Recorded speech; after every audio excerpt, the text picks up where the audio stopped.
Bonjour à toutes et à tous et merci d'être venus ce soir. Je vais inviter Fabienne Collat, présidente de la Mutualité française Bretagne, pour faire un mot d'ouverture. Fabienne, si tu veux bien nous rejoindre. Oui. Où me mets-je? Où je veux.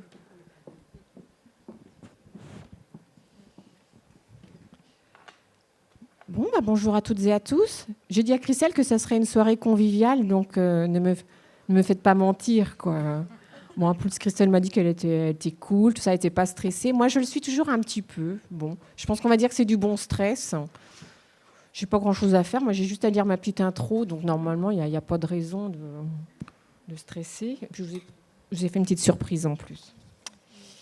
Alors, une fois que je vous ai dit le bonjour et le mot de bienvenue, alors, je me dis que pour celles et ceux qui ne nous connaissent pas, normalement, il faudrait que je vous présente la mutualité en tant que syndicat professionnel qui défend les intérêts des mutuelles et puis mouvement social qui milite pour le bien vivre ensemble. Bon, on n'a pas trop le temps, donc on va en rester juste à cette petite intro. Si vous êtes curieux, vous revenez vers nous après. Il faudrait aussi que je vous rappelle qu'on est un acteur de l'ESS. Aujourd'hui, dans ce monde où quand même le financier est très présent, ça me semble important de rappeler qui sont les acteurs du non lucratif. Et donc, on est très content de siéger à la CRES de Bretagne et de défendre le non lucratif. Et on a Lucie parmi nous, qui est la Madame Égalité à la CRES de Bretagne. Donc, merci. Voilà. Alors, pour celles et ceux qui sont attachés à la prévention, j'avais prévu de faire un petit coucou à la présidente de la CPAM, qui n'est pas là. Voilà. Donc, tout le monde va retenir qu'elle n'est pas venue. Voilà, ça lui apprendra. Oui, voilà. Donc, en tout cas, pour ceux qui sont attachés à la prévention, il aura fallu que je vous parle des nombreux programmes qu'on a mis en œuvre, santé et environnement, santé et alimentation, santé mentale, bien sûr. Oh là là, gros programme chez nous. Et puis le petit dernier, ou pas le petit dernier, la santé des femmes. On a pas mal développé de choses. Mais je sais que mon temps est compté, donc on en restera là aussi. Ça sera le teasing. Voilà. Pour celles et ceux qui militent pour les droits des femmes, eh bien, il faudrait que je dise qu'on vient de créer en début d'année une commission Mutel Bretagne. Alors, c'est pour décliner le réseau national des femmes en mutualité que nous avons mis en place cette commission régionale. Et c'est dans l'idée d'aller plus loin et de prendre davantage la parole sur les questions d'égalité femmes-hommes. Et normalement, après, je disais que j'étais très contente de pouvoir donner la parole à Aes Lemeur et qui n'est peut-être pas arrivé. Ah, alors je retire, parce que Madame la présidente de la CPAM est arrivée. Bon, je viens juste d'évoquer ta présence en disant que tu étais attachée à la prévention. Bon, alors on a eu peur parce que comme on ne te voyait pas, il y a eu quelques sifflets. Mais c'est bon. Bon, excusez alors. Voilà. Bon, alors ça va être à peu près tout pour la partie un peu formelle. Et puis j'avais quand même envie de marquer mon discours, de ne pas en rester à ces brefs éléments. Et j'avais envie de partager avec vous un peu de poésie. Parce que, bon, dans un monde de brut, on peut dire, je me dis que ça peut être pas mal de rappeler un peu les valeurs humanistes et de prendre un petit peu, de s'élever un petit peu. Donc j'ai choisi de citer une femme, bien sûr, la soirée le veut, poétesse, romancière, française d'origine syro-libanaise. Donc je vous laisse cogiter. Il n'y a rien à gagner, mais bon. Et je cite une association que j'ai trouvée sur les réseaux sociaux qui s'appelle « Si, les femmes existent » et qui, en parlant d'elle, dit « Son œuvre est un questionnement continuel sur la condition humaine et les liens entre les individus et le monde. Les femmes ont la part belle dans ses écrits. Héroïnes courageuses, elles affrontent le regard des autres, bravent les interdits, transforment les usages et célèbrent la joie de vivre. » Joli programme. Alors, je ne sais pas si vous avez deviné qui c'était. Moi, en tout cas, je vais vous proposer un poème d'André Chédid. Et alors, j'ai choisi un poème du chapitre 3 du recueil Rythme. Alors, le chapitre 3 est intitulé « Ce corps ». Voilà. Et le poème s'intitule « Au cœur du cœur ». Et je trouvais que c'était tout à fait adapté, car on va écouter deux femmes qui s'intéressent au corps des femmes et à leur santé, et puis qui mettent tout leur cœur pour dénoncer les injustices faites aux femmes et ainsi qu'à leur santé. Donc un grand merci à Solène Lehen, journaliste, et Christelle Nyong'o, chirurgienne gynécologue. Après, vous redirez tout ce que vous voulez pour vous présenter avec ce que vous préférez comme attribution. Donc un grand merci d'avoir accepté de venir à cette soirée sympathique et conviviale. Voilà. J'en profite pour remercier la team de la MFB qui a organisé la soirée, dont Océane et puis Véronique qui va avoir le plaisir d'animer cette soirée. Je fais aussi un petit clin d'œil à une déléguée qui n'est pas présente parmi nous, Virginie, qui vient d'accoucher d'une petite fille qui s'appelle Olympe. Et je trouvais que c'était un joli clin d'œil ce soir où on va parler des droits des femmes. Voilà. Alors, au cœur du cœur, je n'oublie pas mon poème. J'ai aussi choisi quelque chose de court parce que je me doutais qu'autrement, on allait me dire que j'avais dépassé mon temps.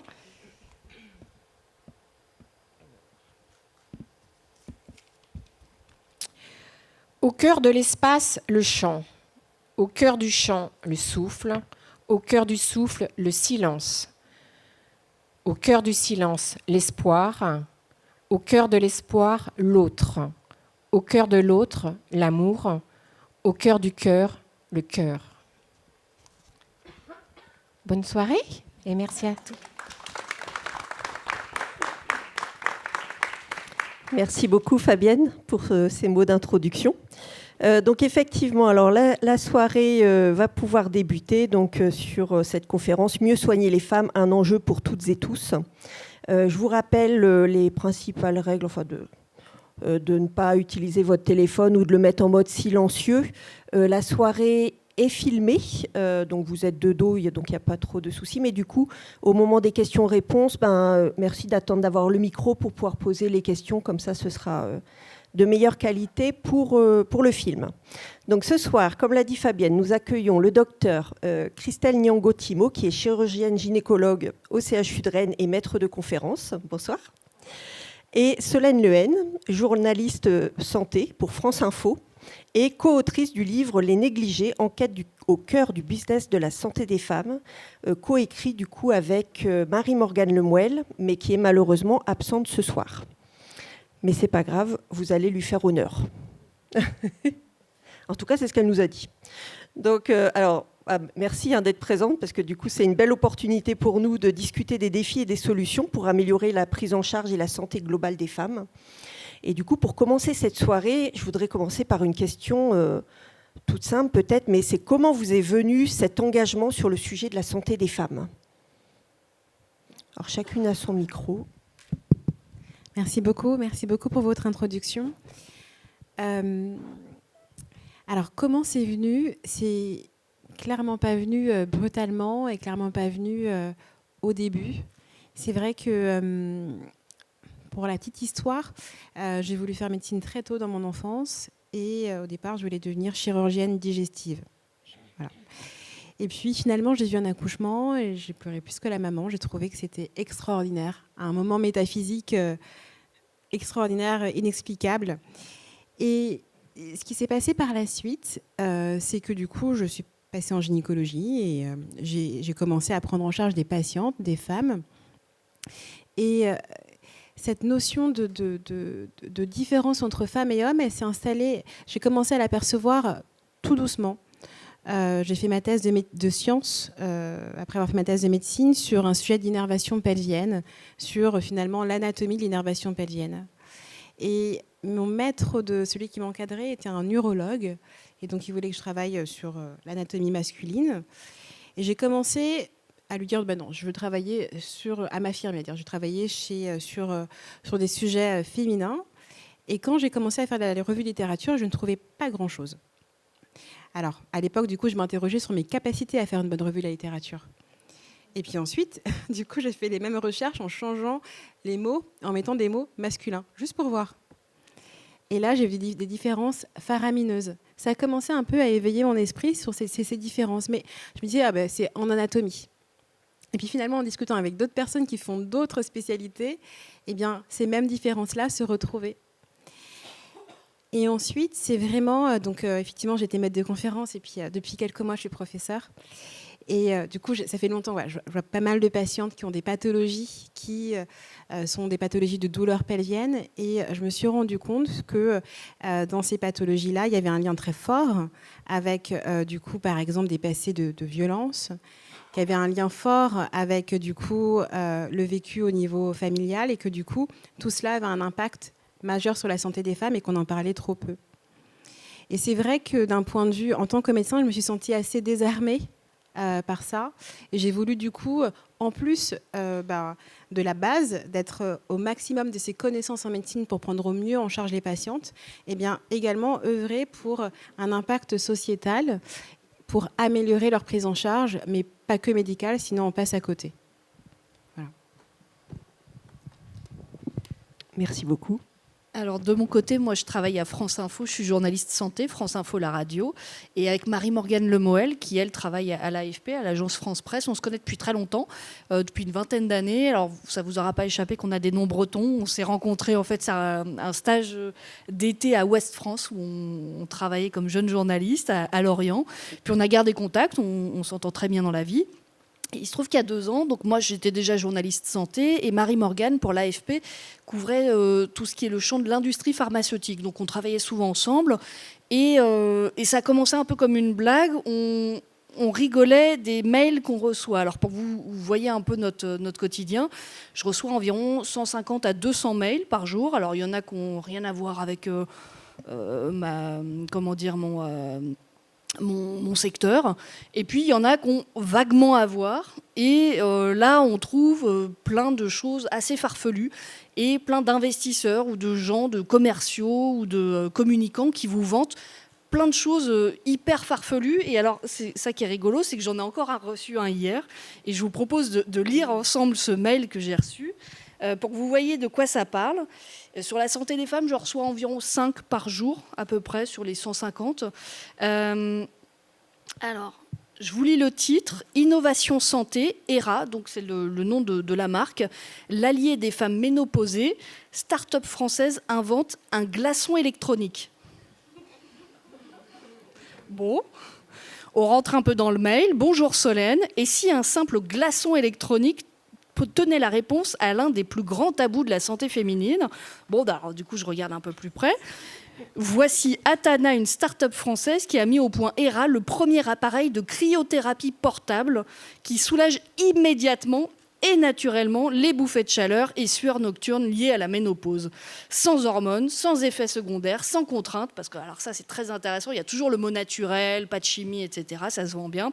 Un bouton suffit pour déclencher une vague de froid intense à 5 degrés et offrir un soulagement instantané sur les zones clés du corps. Alors bon, après, ils y vont d'arguments, je ne sais pas d'où ils les sortent, mais ça ne fait pas de mal, ça vend. Et puis, en plus, on ne leur demande pas de le prouver, mais ils nous disent qu'en quelques mois, plus de 2 millions de bouffées de chaleur ont été soulagées grâce à cette innovation, conçue et fabriquée en France, parce que c'est du Made in France. Voilà, assemblage assuré à 100% par des travailleurs en situation de handicap, 900 millions de femmes qui peuvent être soulagées dans le monde d'ici 2025. Donc ça, c'est encore des chiffres qu'on ne connaît pas.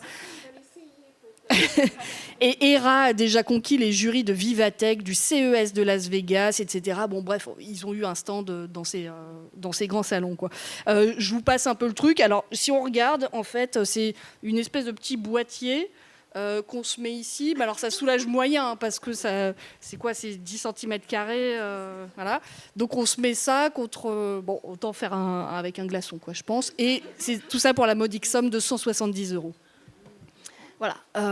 Et en fait, ce genre de choses, on en reçoit des tonnes tout le temps, toute la journée. Alors les bouffées de chaleur, ça marche bien. On sent qu'il y a un marché parce qu'on nous propose des éventails contre les bouffées de chaleur. Alors 40 € l'éventail sur des sites spécialisés. Des vêtements spécial ménopause. On se rend compte, quand on regarde un peu, c'est des vêtements techniques. Vous allez chez Decathlon, vous achetez les mêmes pour 4 fois moins cher. C'est des vêtements de sport.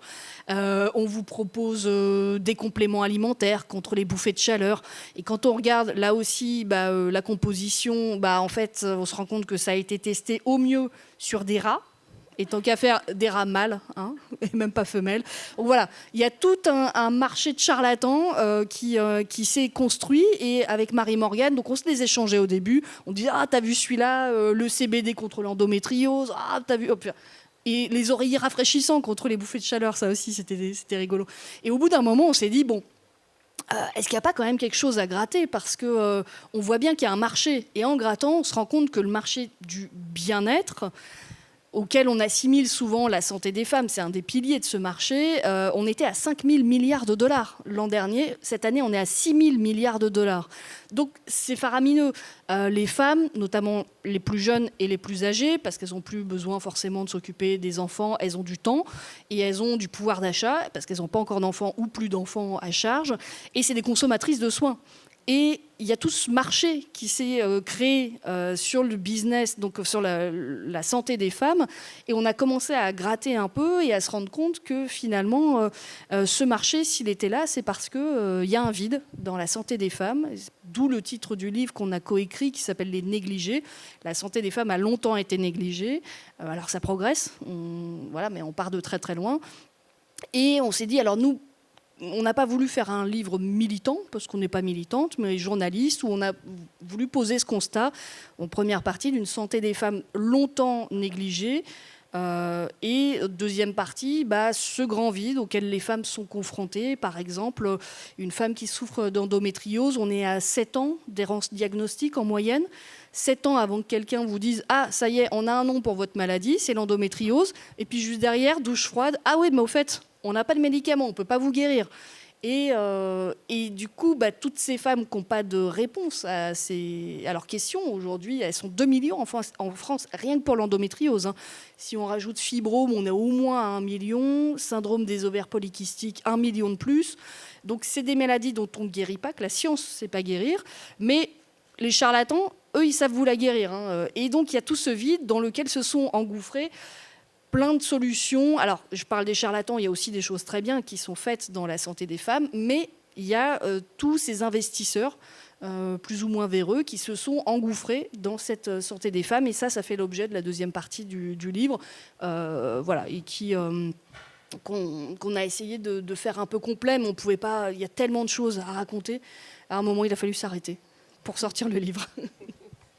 Un livre d'ailleurs que vous pourrez découvrir à l'entrée de la salle. Donc, merci pour cette introduction. Alors, n'hésitez pas à vous compléter. Hein. Moi, je vous laisserai, vous avez chacune un micro, donc n'hésitez pas à réagir aux propos de l'une ou de l'autre. Ce sera intéressant.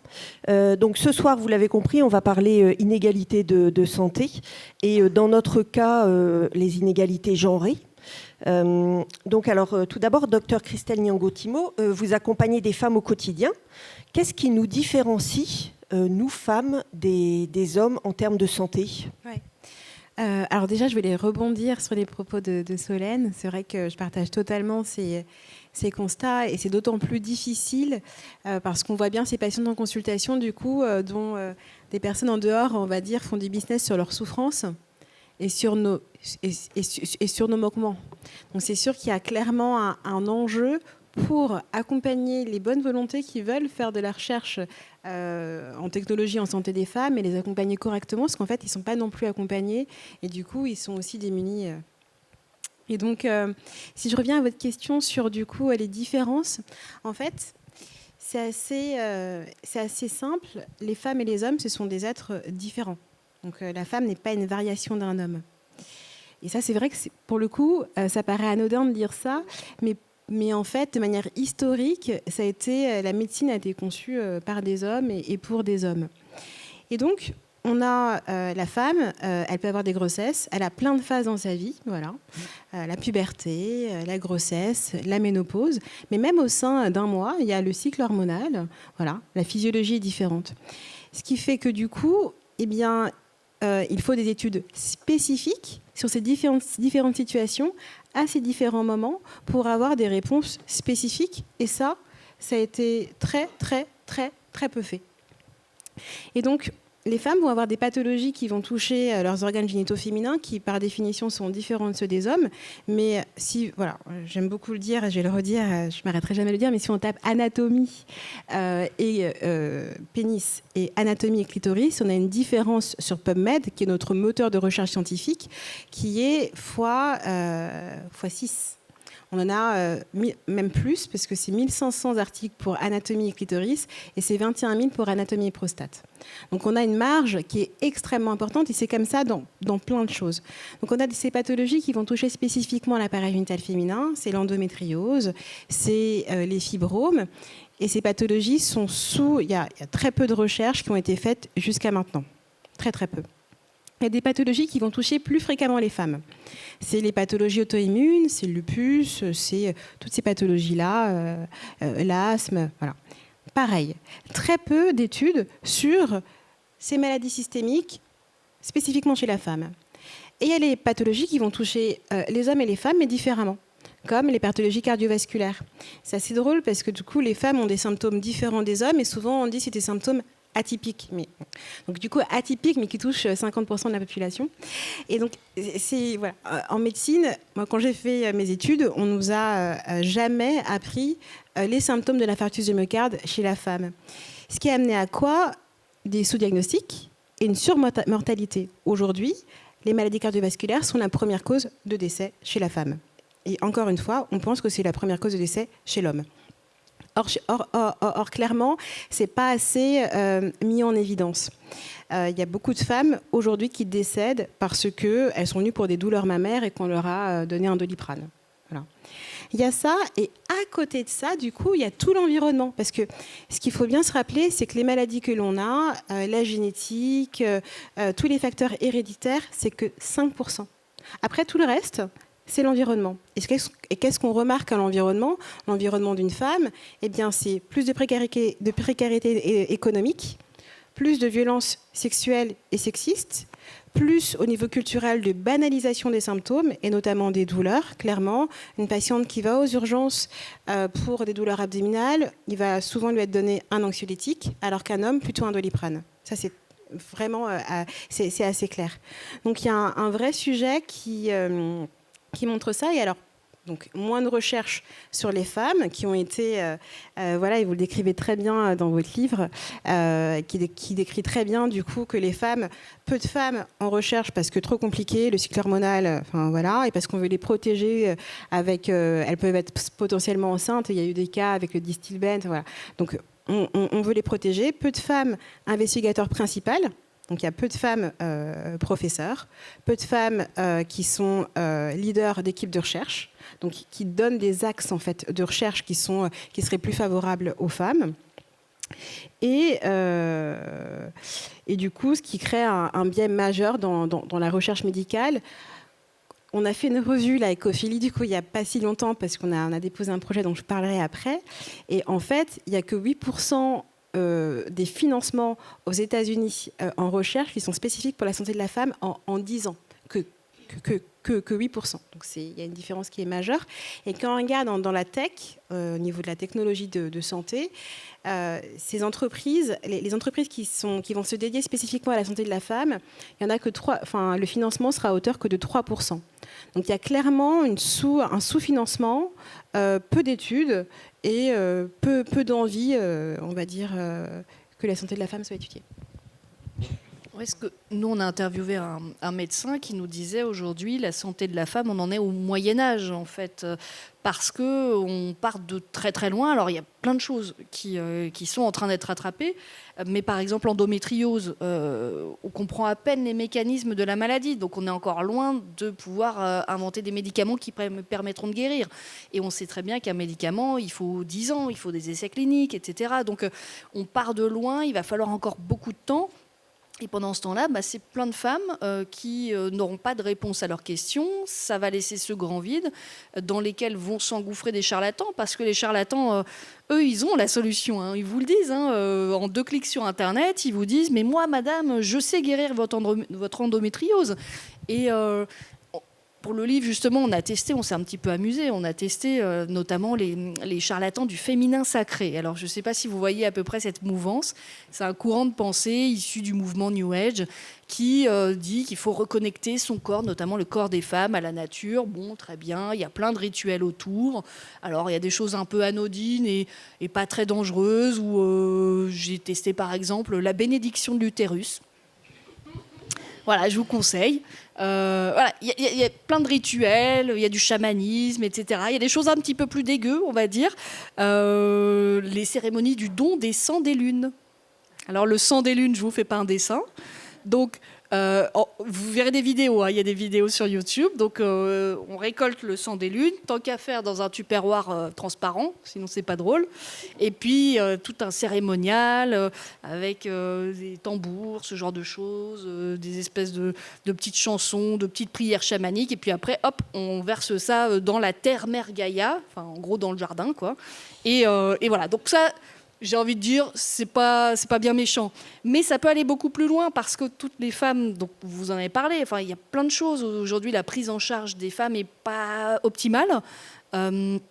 Et ces femmes-là, elles vont vous raconter, ces pseudo-thérapeutes, elles vont vous raconter qu'elles vont vous guérir, qu'elles vont d'ailleurs comprendre, vous allez comprendre d'où vient votre endométriose. Ça remonte à il y a 250 ans, votre arrière, etc. grand-mère qui a subi un choc, un avortement par exemple, une fausse couche. Et donc c'est pour ça que vous avez aujourd'hui de l'endométriose.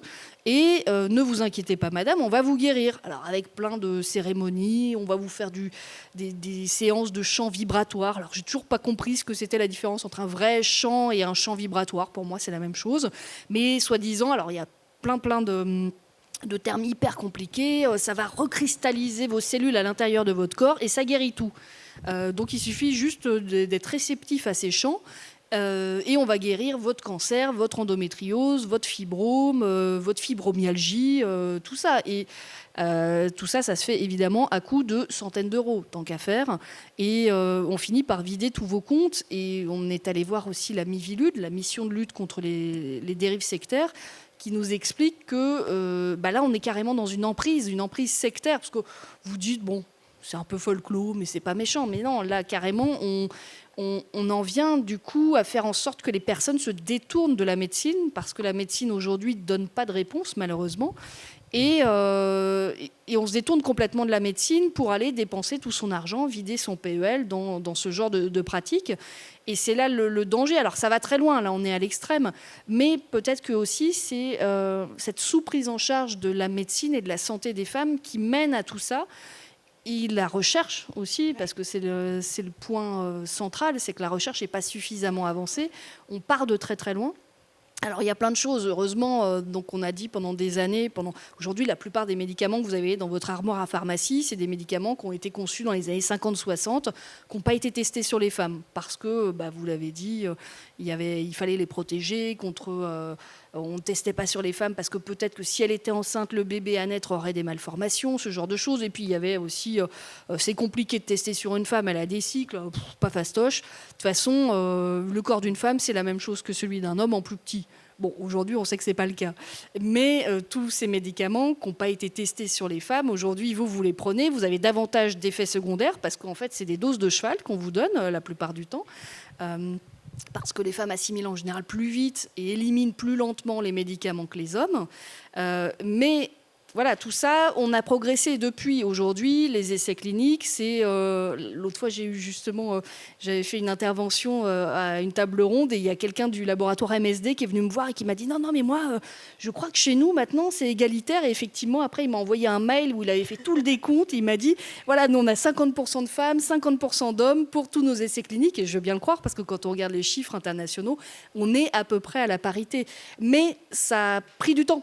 Voilà, on part de très très loin pour tout ce qui est santé féminine. Et vous disiez par exemple, c'est Marie Morgan qui me racontait l'autre jour, elle a une amie qui va à l'hôpital, je ne sais plus pourquoi, très très mal, grosse douleur. Le médecin qui est un jeune homme lui demande sur une échelle de 1 à 10, vous êtes à combien? Elle dit, je suis à 8-9, vraiment j'ai mal. Bon, il a noté 5.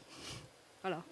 Il y a plein de choses comme ça qui font qu'aujourd'hui, il y a une sous-prise en charge.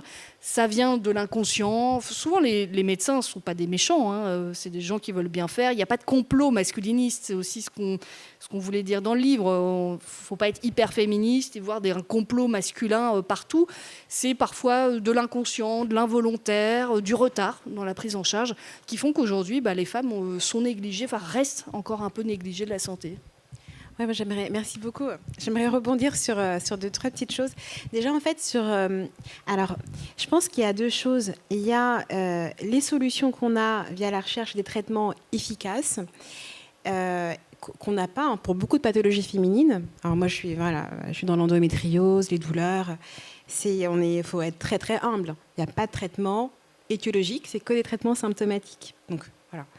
Mais ce que je pense aussi, c'est que si les patientes délaissent parfois les médecines traditionnelles, c'est aussi le manque d'écoute, le manque de reconnaissance et la minimisation permanente. C'est-à-dire que je pense que les femmes, et ça c'est vraiment expérientiel, hein, donc ça se discute, mais en tout cas c'est dans mon expérience, quand on dit, voilà, aujourd'hui c'est décevant, voilà où on en est, on travaille pour aller vers ça, voilà le seul traitement qui a montré son efficacité, c'est pas ce que je préférerais pour vous, mais voilà où on en est aujourd'hui, on va vers ça, mais j'entends vos symptômes, j'entends vos effets secondaires, j'entends que vous ne veuillez pas ce traitement et on peut, du coup, je peux vous accompagner et on peut mettre en place d'autres choses.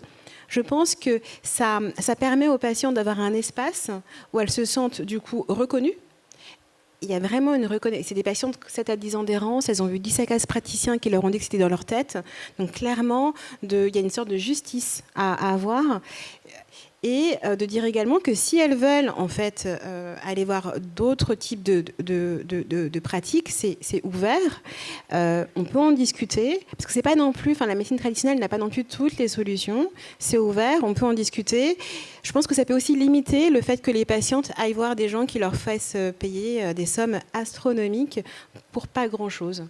De rappeler en fait que du coup on ne sait pas tout, et également d'intégrer un peu toutes les thérapeutiques complémentaires intégratives qui ont fait leurs preuves, et parfois on n'en parle pas assez, hein. Je pense à la kinésithérapie, je pense au mouvement, à la méditation, à la psychothérapie, à plein de choses qui peuvent venir contribuer à améliorer en fait le confort de vie et la qualité de vie, et également l'efficacité des traitements plus médicamenteux. Donc il y a ça, il y a l'écoute. Et ce que je voulais dire également sur ce côté en fait, de banalisation des symptômes douloureux aux urgences ou quoi que ce soit, il y a clairement des études qui ont montré qu'une femme, si elle va aux urgences et qu'elle est prise en charge par une femme, elle a plus de chances d'être bien prise en charge. Et même, ça va plus loin, elle a moins de chances de mourir. Donc, c'est un peu horrible, mais c'est clairement, c'est des grandes études, c'était publié dans des JAMA. Enfin, voilà. Une femme prise en charge par une femme a plus de chances d'être bien écoutée et du coup d'avoir des prises en charge qui soient plus adaptées. Et la troisième chose que je voulais dire, c'était par rapport aux chiffres sur l'implication des femmes en tant que volontaires, du coup en recherche. C'est encore, alors on est dans les chiffres globaux, on est encore à 30-40%. Et d'ailleurs, dans les études cardiovasculaires, on n'est encore qu'à 30-40%. Ouais, on pêche un peu sur tout ce qui est innovation cardiovasculaire. Tout à fait, ouais. Et donc, il y a encore un véritable travail à faire si on veut réussir, du coup, à améliorer la prise en charge des femmes. Merci beaucoup. Je vais vous laisser continuer toute seule, en fait, parce que vous enchaînez parfaitement. Je n'ai même pas besoin de poser mes questions, je suis contente. Alors moi, je voulais quand même souligner qu'effectivement, en lisant votre ouvrage, moi, je me suis quand même retrouvée face à la vulnérabilité des femmes et face à toutes les pathologies qui sont spécifiquement féminines. Et elles s'imposent à nous, mais pour autant, on nous dit très peu de choses. Et finalement, on se rend compte que les femmes ont très peu d'informations sur ces pathologies-là, et elles les cherchent. Et en fait, quand on parle de médicaments ou de solutions miracles qu'elles cherchent avant tout de l'information qu'elles n'ont pas. Est-ce qu'il y a moyen pour une femme aujourd'hui de trouver une information qui soit fiable ?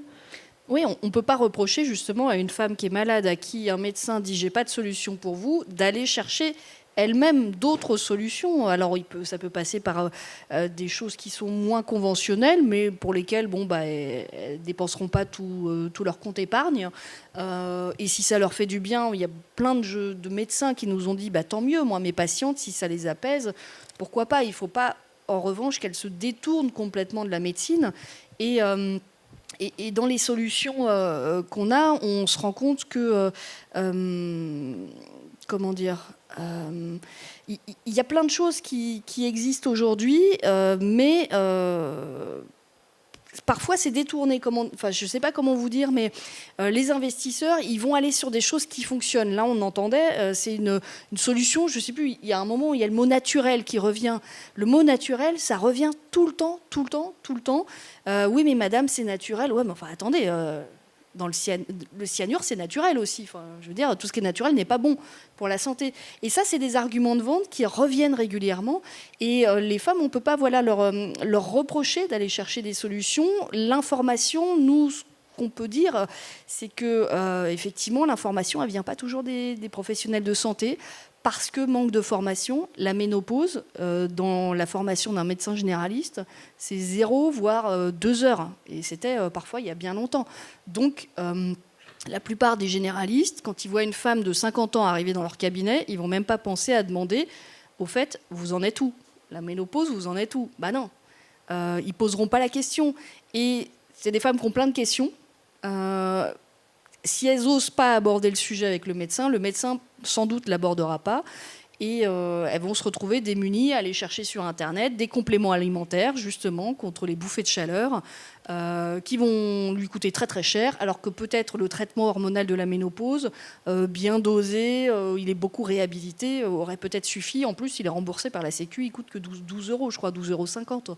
Donc voilà, il y a ces informations, et il faut aussi que, je ne sais pas, les pouvoirs publics fassent un peu plus d'informations. Il y a des dossiers qui sont super bien faits sur le site de l'INSERM, sur la ménopause, par exemple. Mais ça, il faut davantage le mettre en avant, et puis davantage former aussi. C'était, par exemple, sur la ménopause, c'était l'un des points du rapport de Stéphanie Rist, députée, qui a été remis il n'y a pas très longtemps à la ministre de la Santé, qui disait qu'il faut davantage de formation des soignants sur les maladies cardiovasculaires.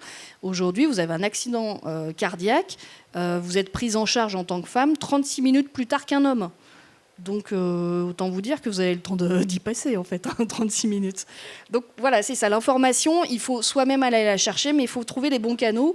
Et sauf que la difficulté, c'est que quand on tape endométriose sur Google, en 2 clics, vous êtes sur YouTube avec ces fameuses pseudo-thérapeutes qui vous racontent n'importe quoi. Donc, je ne sais pas s'il n'y a pas quelque chose à faire du côté des pouvoirs publics pour, justement, ramener sur la bonne information. Non, mais c'est sûr qu'il y a un vrai sujet de santé. Enfin, il y a les professionnels de santé s'emparer en fait de ces sujets, avoir conscience en fait, et du coup continuer à se former.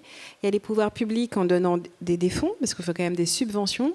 Alors ils le font par palier. Alors après, c'est très drôle parce que j'ai discuté avec une de mes collègues cette semaine, du coup qui est obstétricienne et qui est ménopausée du coup. Et elle me dit non mais Christelle, là, avec ton endométriose partout là, et la ménopause. Et alors oui. Et la ménopause est un problème également, bien sûr, on en parle trop peu. Et en fait, je lui dis, tu vois, moi je vois un petit peu... En fait, il y a eu cette grande stratégie de lutte nationale qui est importante parce que ça nous a donné des fonds. On a fondé en Bretagne Endobraise. Je suis très fière d'appartenir et d'avoir participé à la fondation. Mais à côté de ça, oui, c'est pas assez, parce que la santé de la femme, c'est pas une maladie, en fait. C'est plein de choses. Et je lui dis, par contre, il faut pas qu'on tombe dans ménopause contre endométriose, contre fibrome, contre machin. Il faut qu'on dise, en fait, une femme, c'est pluriel. Il y a plein de maladies, il y a plein de choses. Donc, on peut pas se limiter et faire un grand plan pour quelque chose et dire, ah, ça y est, on a bien bossé, maintenant, au revoir. Et surtout, quand après, pour la 16 stratégie de lutte nationale contre l'endométriose, on fait un grand plan d'équipement prioritaire de recherche qui était censé être de 30 millions. Qui est passé à 25 millions. Et qui est maintenant... Alors, moi, je suis dans le consortium national d'endométriose, du coup, avec 10 chercheurs, on est passé à 5 millions. Donc, autant dire qu'on a de quoi acheter quelques pipettes. Mais voilà, clairement, il faut assumer, alors que la santé numérique, il y a eu aussi un PEPR pour la santé numérique, ça n'a pas diminué. Donc, il y a clairement, quand même, il faut rester vigilant, parce que sinon, ce sera toujours des grandes annonces, parce que c'est à la mode et ça fait joli, mais en pratique, pas assez de moyens. Et on en a besoin. Ouais, pour compléter justement sur ce grand plan endométriose, infertilité qui avait été annoncé par Emmanuel Macron en 2022. Donc c'était 30 millions, là, donc j'ai cru comprendre qu'on est passé à 25 millions. Et il y a plein de gens qui nous disent, des chercheurs, des médecins qu'on interroge, qui nous disent, mais nous, on les a pas reçus les sous. Alors il y en a certains qui ont reçu, pas les autres. On les a pas reçus. Ouais. Et à côté, Marie-Morgane me disait, la semaine dernière pour l'AFP, donc elle s'occupe maintenant des questions économiques, elle couvrait le salon du Bourget, salon aéronautique, elle disait le gouvernement a dépensé 300 millions d'euros par an sur la recherche sur les carburants, les kérosènes verts de demain. C'est 10 fois plus. En fait. Et sachant que dans ce plan endométriose, infertilité et tout ça, évidemment, il n'y a pas le fibrome, il y a plein de choses qui n'existent pas. Donc, on part de trop loin, là. On part de trop loin, tout en sachant que, pareil, dans les dernières recherches qu'on a fait, le Forum mondial économique, en 2024, disait que si on investit en santé de la femme, on aurait une augmentation du PIB mondial de 130 milliards. Donc, ce qui veut dire que même si on n'a pas, on va dire, imaginons on n'a pas d'empathie, voilà. Imaginons les femmes, ça nous passe au-dessus. On va dire de manière stratégique et logique, il y a un intérêt financier fort à le faire en fait. Et pareil, l'endométriose, c'est un coût pour la société, pour hommes, femmes, enfants, pour nous tous, de 10 milliards par an du fait de la consommation de soins, des arrêts de travail et tout ça. Donc de manière en fait totalement logique et stratégique, on devrait tous se préoccuper de ça. C'est pas juste une maladie de femme. Voilà. Je parle de bonne l'endométriose, même parfois. Je n'osais pas. Non, et vous avez complètement raison. Et effectivement, on en parlera aussi tout à l'heure un petit peu de la recherche. Mais ce qui est ressorti aussi de nos échanges jusqu'à présent, c'est que vous semblez quand même partager l'idée, toutes les deux, que la santé de la femme semble en tout cas être devenue un business. Est-ce que c'est une réalité ? Comment vous le sentez, ça, aujourd'hui ? Alors peut-être pour aller un petit peu plus loin que ce qu'on a appelé donc le méno-business, le business des menstrutech, vous savez, ces applis de règles là qui vous sont censés vous dire quand est-ce que vous allez avoir vos prochaines règles, dont les femmes se servent soit comme outil de contraception, soit pour le contraire. Bon, ça c'est tout un business effectivement. Par exemple, ces applis, j'y pense, peut-être que vous connaissez, qui s'appelle Flo. Elle a acquis c'est une américaine, elle a acquis le statut de licorne l'an dernier. Donc ça veut dire qu'elle est valorisée à 1 milliard de dollars. Bon, je passe là-dessus. Mais si on passe tout ça, aujourd'hui, on peut aussi parler des inégalités d'accès aux soins.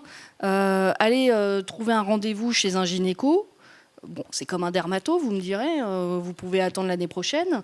Et on a vraiment une difficulté. Je crois que c'est en Haute-Saône, il n'y a plus un seul gynécologue libéral. Il faut aller à l'hôpital. Pour un frottis, vous n'allez pas à l'hôpital. Donc, en gros, vous n'avez plus de gynécologue et plus d'accès à un soin. Et c'est aussi une difficulté. Alors, je parle devant la mutualité française, mais effectivement, la difficulté aujourd'hui, c'est d'accéder aux soins en tant que femme. Ensuite, après, de trouver un professionnel qui soit bienveillant avec de l'empathie. C'est pas toujours gagné non plus. Mais là-dessus se développe aussi le business de cette santé des femmes avec, alors, beaucoup en région parisienne, tant qu'à faire dans les beaux quartiers, 16e arrondissement, Boulogne, ici les Moulineaux, vous savez, tous ces centres de santé pour femmes, où c'est cocooning, où vous allez pouvoir faire une échographie un dimanche, et puis ensuite vous irez voir une diététicienne, et puis après vous ferez un petit cours de yoga. Enfin, c'est cocooning, c'est super. L'échographie, je crois qu'il y en a pour 150 € de dépassement, hein, donc il faut avoir les moyens de cette santé, et on arrive sur une inégalité, une santé à deux vitesses, c'est-à-dire qu'il y aura les femmes qui pourront prendre soin d'elles et les autres qui seront condamnées à attendre 1 an pour un rendez-vous chez un gynécologue. Il y a aussi ça aujourd'hui dans ce business de la santé des femmes. Oui, je suis tout à fait d'accord. Effectivement, ce business, il existe parce qu'il y a un manque. Il y a un manque au niveau du service public, hein, très clairement, un manque d'investissement. Moi, j'ai un exemple concret. Je suis en train de... Voilà, je me bats pour mettre en place un hôpital de jour, endométriose au CHU. Je ne sais pas si je devrais dire tout ça, quand même. Mais voilà, donc... C'est filmé, hein. On va le faire, voilà, on va le faire. Mais et je suis très contente. Enfin voilà, je suis accompagnée par le CHU, par la direction sur la santé des femmes, sur plein de sujets. Et clairement, c'est pris à bras le corps. Ça demande un investissement d'énergie personnelle important parce qu'il faut montrer que ça sera financièrement rentable, parce que oui, mais on manque, je pense, et contrairement au privé qui, en un claquement de doigts va le faire beaucoup plus cher pour du coup mettre en place en fait une différence majeure. C'est vrai qu'on a besoin d'acteurs publics en plus pour venir nous accompagner. Et oui, et ce business d'application et tout ça, et de bidule, il est sur ce manque effectivement d'informations, ce manque de... les patientes cherchent en fait. Hein. D'ailleurs, elles viennent souvent, puis elles nous disent qu'elles ont trouvé. Ouais. Merci beaucoup. Donc, à travers nos échanges, on se rend quand même bien compte que les inégalités genrées en santé sont réelles et elles sont nombreuses. Donc, maintenant, il faut trouver des solutions pour les éviter. J'ai envie de dire, parce qu'on ne peut pas en rester là, c'est quand même pas la fin de notre conférence, on va quand même aller vers des solutions. Alors, docteur Nyango Timo, dans votre cadre professionnel, quelles solutions pourraient être travaillées pour éviter ou réduire ces inégalités de genre ? Alors, moi, je pense vraiment la première chose, c'est la prise de conscience. Donc, je pense que c'est important qu'en tant que médecin, on se rende compte que quand on prend en charge une femme, il y a un environnement qui est moins, on va dire, qui peut être plus difficile. Voilà.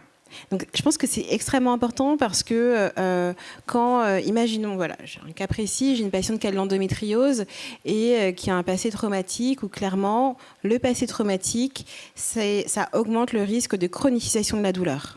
Donc ça veut dire que cette patiente-là, elle doit avoir de la psychothérapie. Voilà. D'ailleurs, elle doit avoir de l'EMDR, elle doit avoir... Voilà, je lui dis, voilà, il faut que vous voyiez un psychologue, donc centre antidouleur, délai très très long.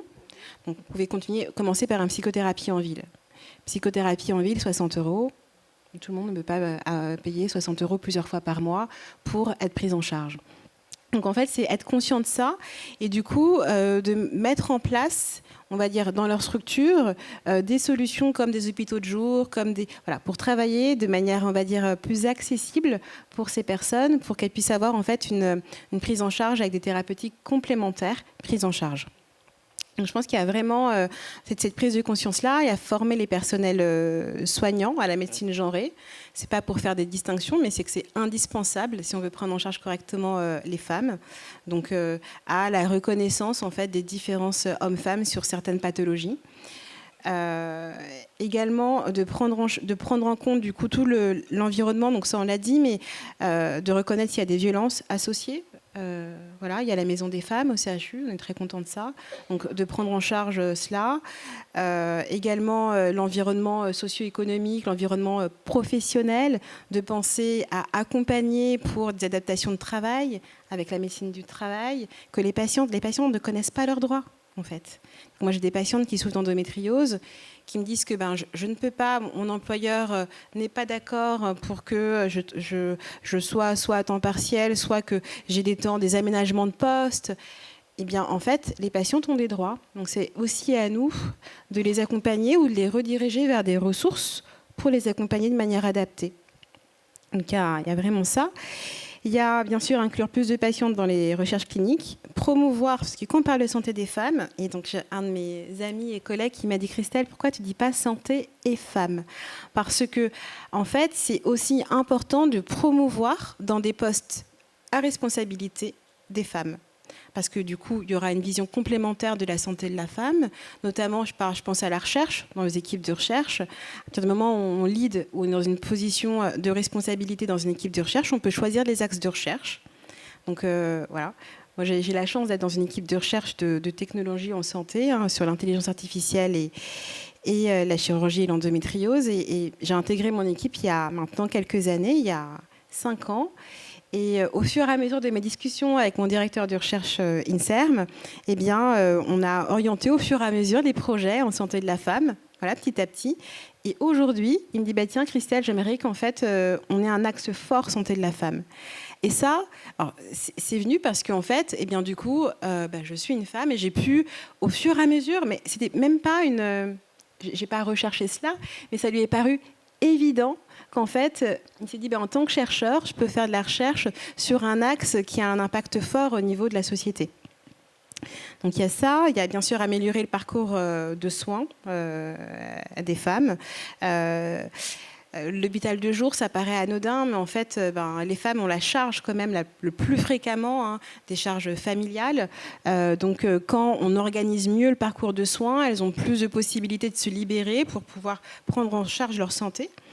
Quand je parlais de femmes et santé, bien également, je pense aux soignantes. Moi, je suis assez triste que, par exemple, dans des hôpitaux où les femmes sont dans le soin, sont cadres de santé, infirmières, aides-soignantes, qu'elles n'ont même pas le temps, alors qu'elles sont dans un hôpital où il y a des gynécologues experts dans certains domaines, elles n'ont pas le temps d'aller les voir, alors qu'elles ont des problèmes de santé, ou même pour faire de la prévention. Donc, je pense qu'il y a aussi ça à améliorer. Et en dernier, vraiment, je terminerai par l'écoute, en fait. Parce que vu qu'on en est loin en recherche, voilà, et vu qu'il y a plein de choses qu'on ne sait pas encore, il faut être assez humble pour se dire qu'on a beaucoup de choses à apprendre parce que les femmes nous disent. On apprend beaucoup de choses donc, sur les douleurs, sur l'endométriose, mais sur plein d'autres pathologies, en écoutant ces symptômes pour pouvoir améliorer notre compréhension des pathologies et parfois définir de nouveaux axes de recherche pour comprendre ce qui se passe. Donc, Alors moi, ça m'amène 2 questions. Du coup, ce que vous me dites, en tout cas d'un côté pratico-pratique, l'écoute, prendre le temps pour la femme, ça demande justement du temps. Les professionnels de santé disent aujourd'hui clairement qu'ils n'ont pas le temps, donc ça pose question, mais c'est bien si vous arrivez à prendre du temps. Et puis en recherche aussi, le fait que vous ayez réussi à travailler ce sujet-là avec votre directeur de recherche, ça vous a pris du temps, c'était de l'énergie. Et, donc on en revient toujours à la question de temps. Je ne sais pas si vous avez des choses à nous dire dessus. Et puis et la question de la formation, parce qu'effectivement, vous disiez tout à l'heure que les professionnels masculins, et peut-être féminines aussi, enfin peut-être que tout le monde nécessiterait d'être formé. Voilà. Est-ce qu'aujourd'hui, il y a des formations qui sont proposées ? Est-ce que le changement est enclenché ou pas ? Alors, pas assez, ça c'est sûr, ça c'est clair. J'en parlais tout à l'heure, j'étais avec le doyen de la faculté de médecine, voilà, et je lui disais que ce serait bien qu'on fasse... En fait, donc, il y a déjà tout un projet qui est fait à la faculté de médecine sur les violences sexuelles et sexistes, et c'est vraiment super ce qui est fait. Mais avant d'arriver aux violences, il y a aussi la médecine préventive genrée, la médecine de prise en charge genrée. Il y a clairement, pour moi, une nouvelle spécialité qui devrait même naître sur comment, en fait, on prend en charge les femmes dans les situations où c'est des pathologies gynécologiques, des situations où c'est des pathologies plus fréquentes, des situations où c'est des pathologies qui sont différentes. Il y a maintenant assez de littérature. Donc, clairement, il y a un enjeu. Comme vous dites, c'est pas former que les soignants, parce qu'en fait, parmi les femmes soignantes, il y a également, la culture de minimisation de la femme ne touche pas que les hommes, en fait, elle touche toute la société. Donc, en fait, il faut former également aussi bien les femmes que les hommes.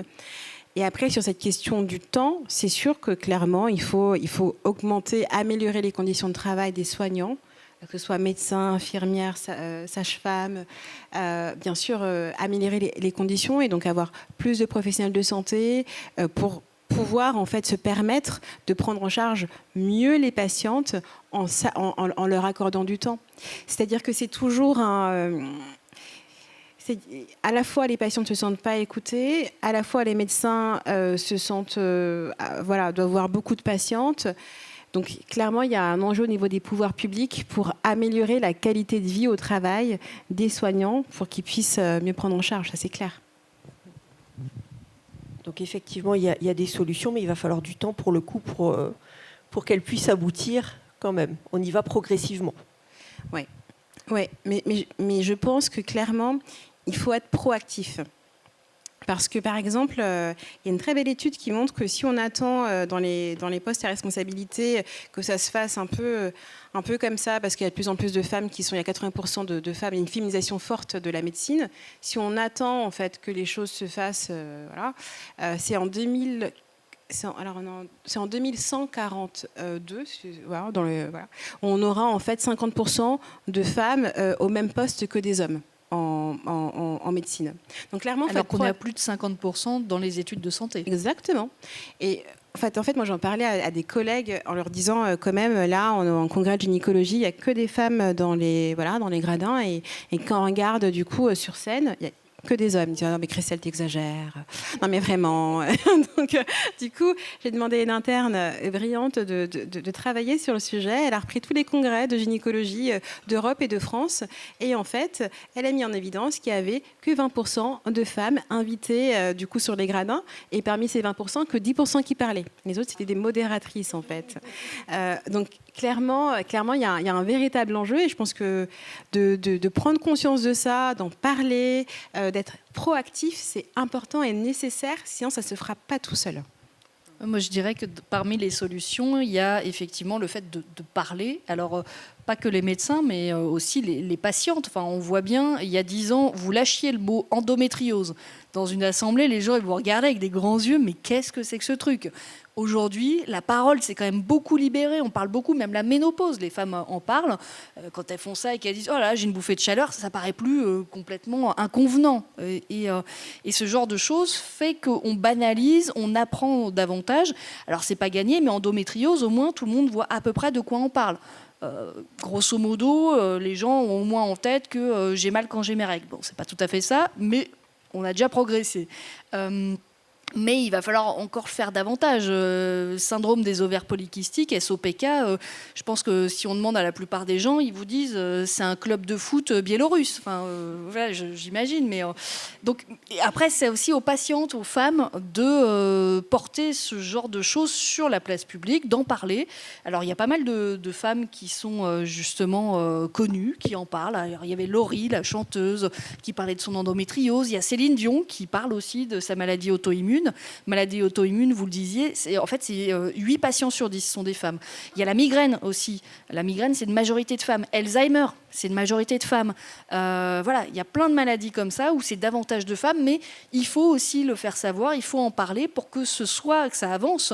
Et aujourd'hui, vous voyez que les pouvoirs publics, quand ils lancent un grand plan, entre guillemets, santé de la femme, c'est un plan endométriose, parce que le mot est devenu banal. Donc, je pense que ça, c'est une des clés. Une autre aussi, peut-être, on parlait des inégalités d'accès aux soins. Il y a une étude qu'avait fait l'UFC Que Choisir il y a 2-3 ans qui montrait que tous les gynécologues, comme ils sont rares, ils augmentent un peu leurs tarifs, tant qu'à faire. C'est comme les dermatos. Aujourd'hui, pour en trouver un en secteur 1, vous aurez du mal. Les gynécologues, ils pratiquent tous pratiquement des dépassements d'honoraires. Et ça, c'est aussi un frein. Alors, est-ce qu'il n'y a pas quelque chose à faire du côté des mutuelles, peut-être, pour mieux rembourser ces dépassements ? Pourquoi pas ? Et puis après, je pense que le troisième point, et qui est aussi très important, c'est la recherche fondamentale. On dit qu'on part de très très loin. Il faut y mettre les moyens. Parce qu'aujourd'hui, le modèle fait que des laboratoires pharmaceutiques, des gros labos, ils ne vont pas venir sur des maladies comme l'endométriose parce que c'est trop précoce. Le marché n'est pas assez mature, la recherche n'est pas assez mature. Et en général, les labos, ils se mettent sur le marché quand on est à la toute fin. On voit aujourd'hui le cancer. Les labos, ils sont tous sur le cancer parce qu'on a compris plein de choses sur le cancer, sur les mutations, etc. Et il y avait juste la dernière marche de l'escalier à franchir, et eux, ils la franchissent.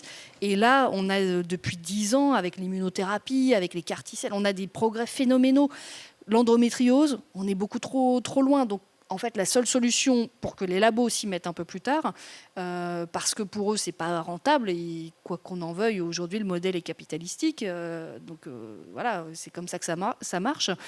Il faut que la recherche fondamentale, la recherche qui est financée par le public, soit beaucoup plus forte et qu'on avance beaucoup plus. Et quand on dit 30 millions d'euros pour l'endométriose, je veux parler d'un test, je ne sais pas si vous connaissez ce test de la marque Ziwig, où on vous promet qu'en crachant dans un tube, vous allez être dépisté de l'endométriose. Bon, ce n'est pas garanti que ça fonctionne, n'empêche que les pouvoirs publics ont mis 20 millions d'euros là-dedans. Bah oui, mais ces 20 millions d'euros, il y a une chercheuse qui me disait pas plus tard que la semaine dernière, moi je les aurais bien voulu, ces 20 millions d'euros, on aurait beaucoup plus progressé sur la recherche sur l'endométriose plutôt que sur quelque chose qui peut-être restera à l'état de gadget finalement.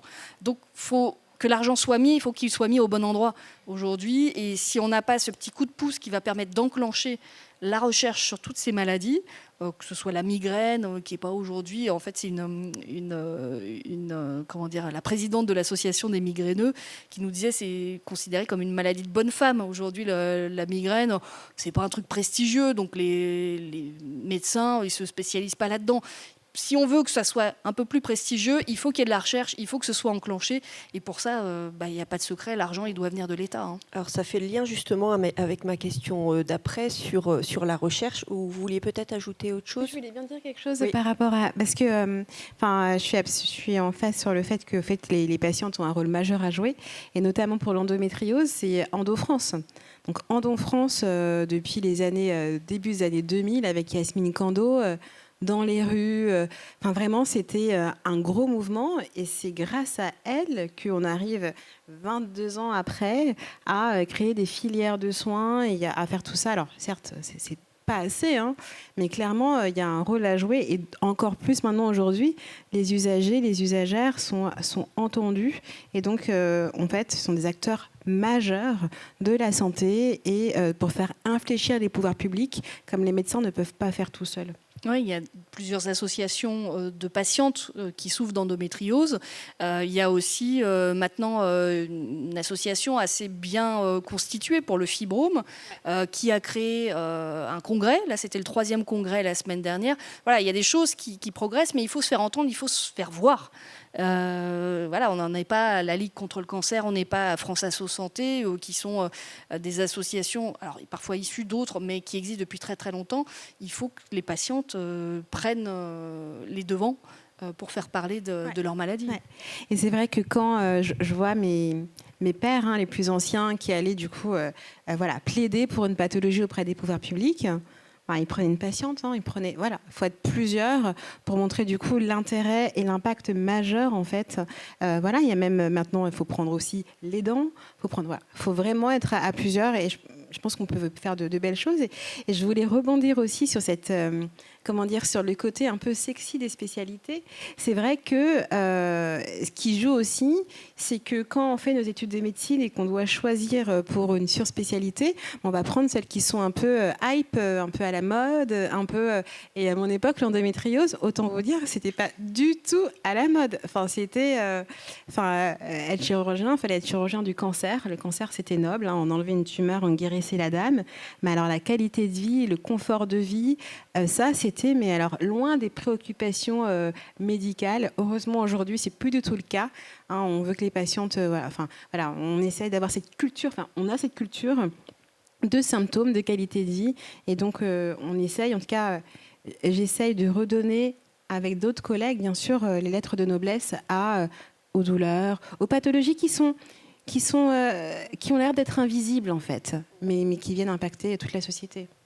Et puis c'est souvent des maladies dont on ne meurt pas. Endométriose, on n'en meurt pas, mais c'est quand même sacrément invalidant. C'est invalidant quand on en parle. Parce que sinon, on dit la patiente, elle n'est pas venue travailler, machin, elle s'est reconvertie. Quand on en parle, si on n'en parle pas, vous êtes en vie, vous avez des enfants, ou pas. Ça reste quand même des sujets où même si aujourd'hui la parole se libère, ça reste quand même très peu abordé, pas suffisamment en tout cas sans doute. En tout cas là, à travers vos propos, on a commencé à parler recherche, et justement c'est peut-être le sujet suivant qu'on peut aborder. Donc Dr Nyongo Timo, vous êtes directrice innovation pour EndoBraise, et quels sont les sujets que vous travaillez, et peut-être aussi plus largement des sujets que vous trouvez intéressants à évoquer aujourd'hui en recherche? Oui, bien sûr. Alors, en fait, on va dire qu'en recherche, actuellement, le gros sujet, c'est le PEPR. Il y a un gros programme d'équipement prioritaire dans le cadre de la stratégie de lutte nationale, avec un appel d'offres l'année dernière. Et j'ai déposé un projet où, du coup, j'ai eu l'opportunité d'être la seule clinicienne sur 10 à pouvoir faire un projet financé, donc peu financé, mais financé.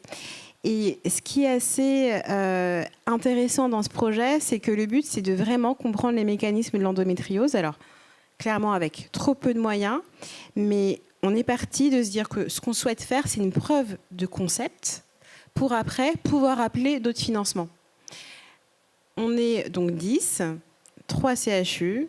Le but, c'est de créer une cohorte de patientes, 250 patientes, voilà, opérées, avec lequel on va avoir des données cliniques, donc leurs symptômes, voilà, tout ce qu'elle a, leur qualité de vie, également des marqueurs biologiques, prise de sang, des prélèvements du coup opératoires, l'IRM, la radiologie, des vidéos de chirurgie et suivre les patientes avec des questionnaires jusqu'à 2 ans post-opératoires. Et je suis vraiment très contente de ça parce que, alors je suis chirurgienne, je suis gynécologue obstétricienne spécialisée en chirurgie, mais en fait, ce qui se passe, c'est qu'en endométriose, mes pères, quand ils ont fait leurs études chirurgicales, ils ont traité l'endométriose comme du cancer.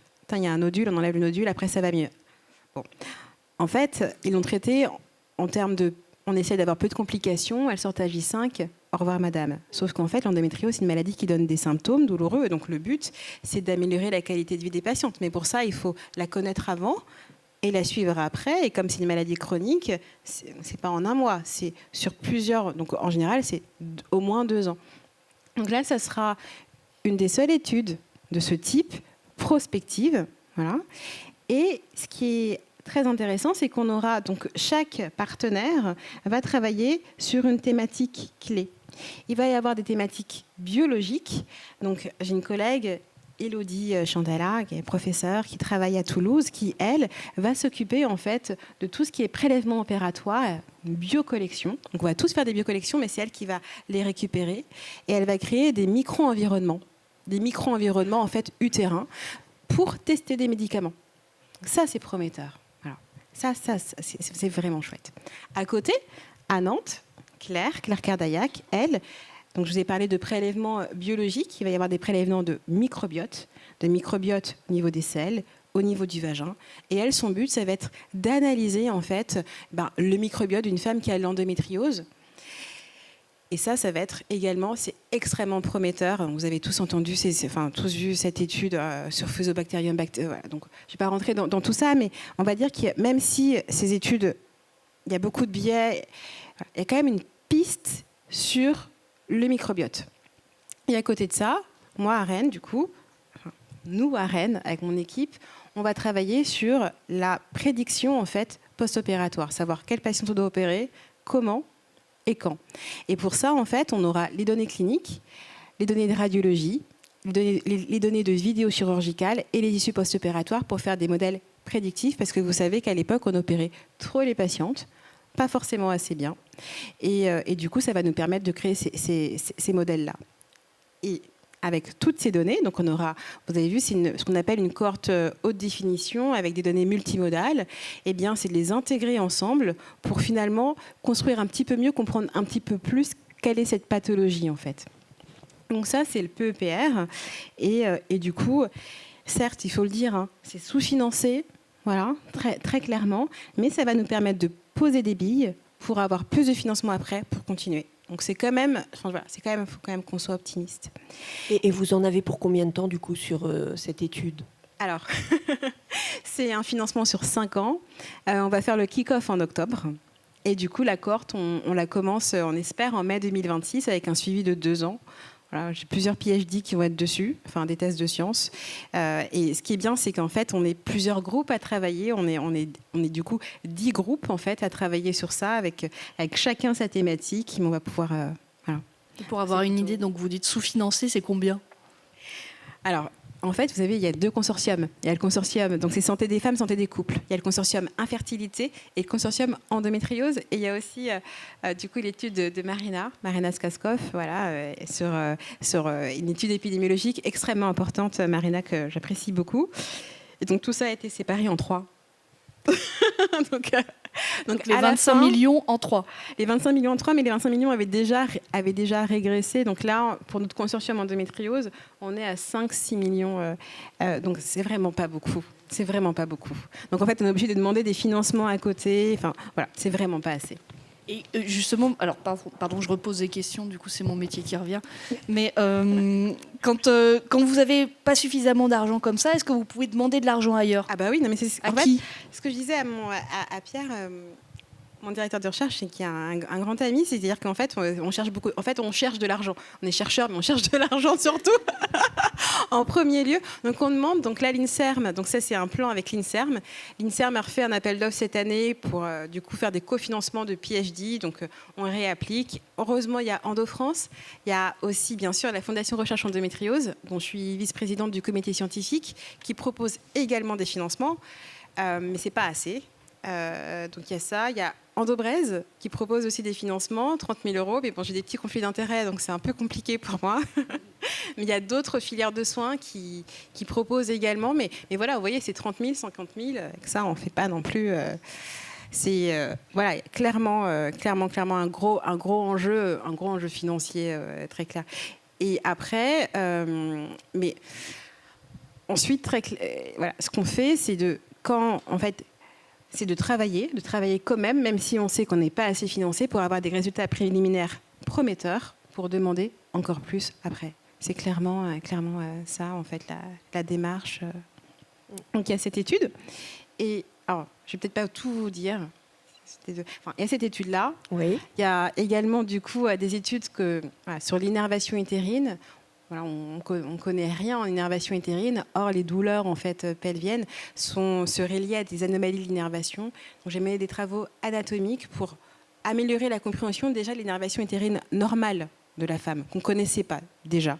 Et ensuite, là, ce qu'on a fait assez récemment, c'est de le faire chez des patientes qui souffrent de douleurs en lien avec l'endométriose et l'adénomiose, pour comprendre les modifications et pour que ça donne des pistes, alors c'est pas moi qui le ferai, mais des pistes à des traitements antalgiques plus adaptés, des traitements étiologiques plus adaptés, voir comment les lésions endométriales, les lésions d'endométriose vont modifier en fait l'innervation. Donc il y a ces travaux-là. Et puis des travaux médico-économiques, on l'a vu, il y a un impact sur la société, 10 milliards d'euros sur la société, l'endométriose, mais également sur la patiente, c'est 3 000 € de reste à charge par an environ, une patiente qui a l'endométriose. Et du coup, c'est d'améliorer, si on doit opérer les patientes, d'améliorer la technique opératoire. Et donc, du coup, on va commencer une étude nationale multicentrique randomisée des patientes qui ont l'endométriose, entre une prise en charge classique par cystoscopie et une prise en charge robot assisté.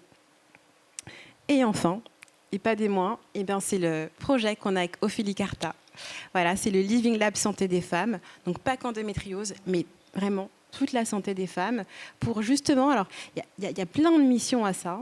On vient d'avoir la réponse de l'ARS, je ne sais pas s'il y a de l'ARS qui est là, non.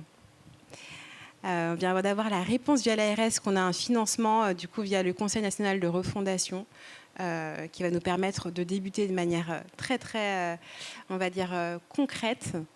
Le but de ce Living Lab Santé de la femme, c'est d'avoir une plateforme en fait où patientes, médecins, chercheurs, industriels puissent travailler ensemble sur des problèmes concrets de santé de la femme. Par exemple, tout à l'heure vous disiez oui, les startups elles sortent des apps comme ça et en fait elles marchent même pas vraiment et elles sont très chères. Là, une startup qui voudra tester sa solution sur des données de santé, en fait, elle pourra le faire accompagnée de manière académique, beaucoup plus rapide, voilà. Et du coup, savoir si sa solution, elle est vraiment adaptée ou pas, la modifier avec les retours directs des usagères, voilà, et accompagnée par des médecins. Il y a des living labs en plein d'autres choses, en cancer, en vieillissement aussi à Rennes, mais il n'y en a pas en santé de la femme, ni en France, ni en Europe. Et donc, du coup, on est vraiment... on est très contente d'avoir lancé cette idée qui fédère en fait, les acteurs en santé dans la région et qui, on l'espère, va pouvoir contribuer à participer à faciliter l'innovation en santé de la femme. Donc là, on est vraiment sur un Living Lab breton. Oui. Breton, mais en fait, breton parce qu'on va fédérer les acteurs bretons, mais les startups au niveau national, si elles n'ont pas, il n'y en aura pas d'autres. Donc le but aussi, c'est d'attirer pour qu'on puisse avoir en fait, effectivement, tout cet écosystème. Merci beaucoup. Alors, pour finir sur cette question-là, parce qu'après, le temps passe, donc on ne va pas pouvoir aller beaucoup plus loin dessus, mais est-ce qu'il y a, à votre connaissance, d'autres recherches, d'autres études actuellement sur la santé des femmes qui sont pertinentes et qui vous semblent intéressantes, en fait ?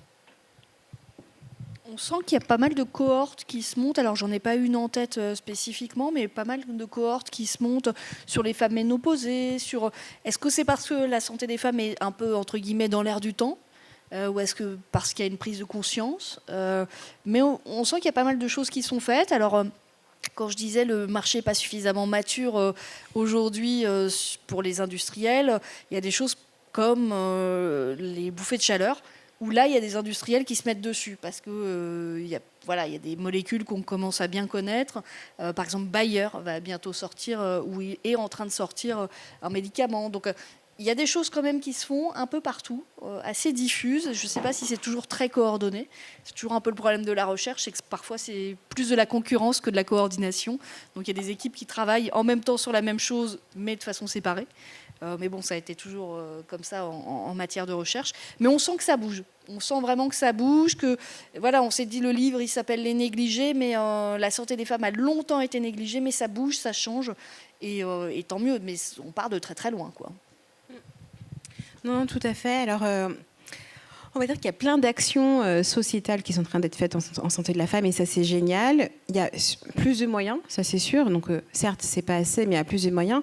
Moi, à l'époque, quand j'ai commencé, que j'ai fait ma thèse de sciences, d'ailleurs, j'ai pas eu de financement, alors que je faisais sur un sujet d'innervation pelvienne féminine. Il n'y avait pas de financement pour ce qui était bénin en santé de la femme. Ça n'existait pas. L'endométriose, on n'en parlait pas. Les fibromes, on n'en parlait pas. C'était soit cancer, soit... voilà. Donc, clairement, il y a plus de moyens.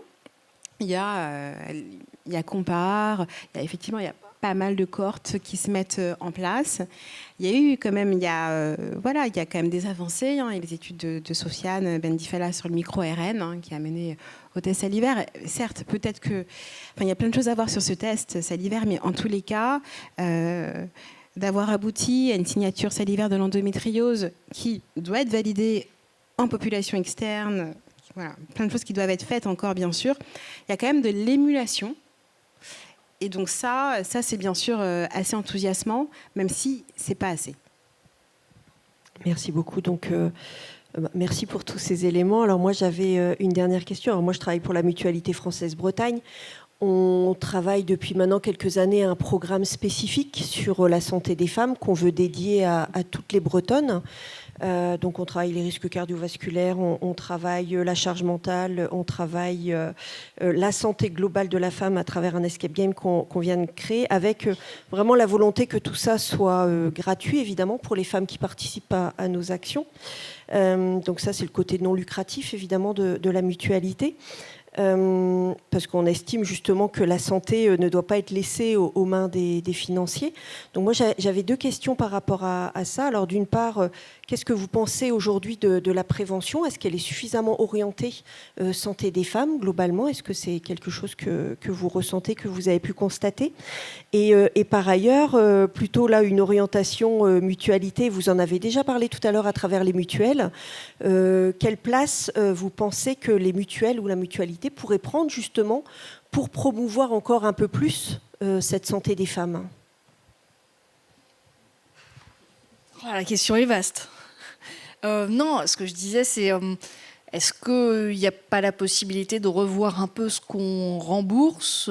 Parfois, on le sait de plus en plus, les complémentaires santé remboursent des thérapies, des pseudo-thérapies, plutôt réprouvées par la science. Est-ce qu'on ne pourrait pas davantage axé sur effectivement de la prévention, expliquer aux jeunes filles ce que c'est de l'endométriose, rembourser davantage des dépassements d'honoraires de chirurgie féminine ou même de consultation chez un gynéco. Je pense qu'il y a peut-être des choses à voir là-dessus, même si je sais que la mutualité française est en général plutôt attentive à ce genre de choses. Je pense qu'effectivement, la prévention, on n'en fait jamais assez, mais moi, c'est toujours quelque chose qui me fait rire. Vous savez, donc, en tant que journaliste santé, je dois couvrir à chaque fois qu'il y a un nouveau ministre qui arrive, la passation de pouvoir. Alors, donc, il y a le ministre sortant qui est là au ministère, dans le grand hall où tout le monde s'entasse, tout le monde l'applaudit, et puis il dit merci, tout le monde lâche sa petite larme, et puis il y a le suivant qui fait un petit discours. Et le discours systématiquement du suivant, c'est « moi, je vais mettre l'accent sur la prévention ». de manière générale en santé. Et puis bon, au final, il ne fait jamais rien. Enfin, parce que la prévention, ça coûte de l'argent et ça ne se voit pas forcément le résultat. En tout cas, on ressent pas tout de suite. Et c'est toujours le problème de la prévention, c'est que ça coûte cher et on ne voit pas le résultat. Mais justement, le but, c'est qu'on ne le voit pas, le résultat. C'est qu'il n'y ait pas de maladie derrière et que si on a fait une bonne prévention, il n'y a pas de maladie derrière. Mais c'est toujours difficile à chiffrer. Donc, c'est aussi souvent ce qui pêche quand on est dans un budget contraint, surtout en ce moment avec la sécurité sociale. Ce qui saute, c'est la prévention. Est-ce qu'il n'y aurait pas moyen quand même de le sanctuariser ? Je ne sais pas. Ouais, je suis assez d'accord. Enfin, vraiment sur les mesures de améliorer les remboursements. J'ai été très surprise quand j'ai commencé un peu à essayer. Quand j'ai commencé de manière totalement fortuite à voir les patientes que pas comme des patientes, mais comme des femmes et des parcours et un truc un peu global. Et du coup, à me rendre compte qu'il y a des pilules qui ne sont pas remboursées. Et qu'une patiente me dit je ne peux pas prendre cette pilule-là, qui est la seule pour laquelle elle n'a aucun effet secondaire, parce qu'elle coûte 19 € par mois. Et se dire, mais du coup, qu'est-ce que... Voilà, c'est... Donc je pense qu'il y a vraiment un impact majeur sur rembourser au mieux. Et il y a vraiment des pilules, pour le coup, je suis atterrée qu'il y ait certaines pilules qui ne soient pas remboursées. Enfin, quand je dis pilules de traitement hormonaux de l'endométriose, parce que ça reste des traitements dans ce cadre-là, en fait. Donc je pense que ça, c'est majeur. Thérapeutiques complémentaires, mieux les rembourser est majeur. Je trouve ça hallucinant qu'on ne rembourse pas la psychothérapie, qu'on ne rembourse pas d'autres thérapeutiques, les consultations diététiciennes. Clairement, 50% des patients qui ont l'endométriose ont des syndromes d'intestin irritable. Ça affecte très négativement la qualité de vie, de ne pas rembourser. Parfois, elles ont besoin de plus de 1 ou 2 consultations, de ne pas les prendre en charge. Je pense que c'est compliqué. Je pense également aux infirmières. Il y a les patientes... ne sont pas forcément hospitalisées, mais il y a des infirmières à domicile qui pourraient, parfois qui peuvent prodiguer des soins, des perfusions de traitements antalgiques à domicile, les patients sont insuffisamment remboursés. Pour toutes qui sont les thérapeutiques de neuromodulation, au niveau pelvien, ça, c'est remboursé 2 fois 3 mois. Il y a des patientes ne peuvent pas se permettre d'essayer un 3e mois parce qu'elles ne peuvent pas être remboursées. Donc en fait, il y a plein de choses, il y a plein de petites choses qui, je pense, peuvent changer en fait totalement le vécu des patientes. Et puis après, ça paraît antinomique, mais ça ne l'est pas. Je pense que vraiment de participer à la recherche, parce que quand on participe à la recherche, du coup, on participe à mieux comprendre et à mieux prévenir. Je pense par exemple à des études récentes qui ont montré que les patientes qui avaient de l'endométriose étaient plus sujettes à avoir des accidents cardiovasculaires, qu'elles étaient plus sujettes à avoir de l'asthme, des maladies auto-immunes, plus que la population féminine générale, qu'elles étaient plus sujettes à avoir des ménopauses précoces. Et donc du coup, ça permet d'orienter la prévention de manière plus ciblée. Donc en fait, il y a quand même un lien assez fort avec la recherche. Et puis aussi en dernier, c'est d'être partenaire de Living Lab, par exemple, en santé de la femme. Ça, je pense que parce que du coup, ça permet d'accéder à de l'intelligence collective, vu qu'il y a des patients, des usagers, des usagères, il y a des médecins, des chercheurs, des industriels, pour mettre en place justement des actions de prévention. On parlait des soignantes, des femmes en santé, pour mettre en place en fait des actions ciblées et fortes. Merci beaucoup. En tout cas, c'est vrai qu'au niveau des remboursements, il y a des choses qui se remboursent de mieux en mieux. Au niveau des psychologues, il y a tout un programme Mon Psy qui est pris en charge. Il y aura toujours mieux à faire de toute façon, mais on voit bien que le coût de la santé aujourd'hui, et c'est un peu peut-être le problème du trou de la Sécu aujourd'hui, c'est qu'il y aura toujours des problématiques d'argent. Alors en tout cas, en conclusion, si vous deviez faire passer un dernier message, peut-être quelque chose que vous n'avez pas encore dit ou quelque chose sur lequel vous voulez insister pour clôturer cette conférence, cette table ronde. Non, peut-être si j'ai 2 choses peut-être qu'il faudrait retenir de ce qu'on a voulu dire dans ce livre, c'est qu'il faut que les patientes s'engagent, fassent connaître leur maladie, la prennent en main aussi, se prennent en main pour la faire connaître, pour que les choses peut-être avancent. Et puis la deuxième, je l'ai dit aussi, c'est davantage de recherche fondamentale. de budget pour ça. Alors on sait qu'il faut trouver 40 milliards d'euros, hein, ça va être compliqué. Mais si un petit peu d'argent pourrait être pris ailleurs sur d'autres budgets, d'autres postes, pour permettre à la recherche d'avancer, ça sera de l'argent pour Christelle. Non, mais effectivement pour les patientes, au bout du compte. Ouais. C'est ça. Ah non, je suis tout à fait d'accord. Enfin voilà, que les patientes soient actrices de leur santé, mais et voilà, avec un discours aussi de non-culpabilisation. Voilà, au niveau sociétal, de non-banalisation des symptômes et des revendications des patientes. Donc, je pense vraiment, effectivement, de leur dire aux femmes que leur parole compte et en fait se rendre compte de son propre pouvoir. C'est-à-dire que parfois, on a vraiment, mais tous, hein, et d'ailleurs dans plein de situations différentes, on oublie le pouvoir individuel qu'on a. On en a un.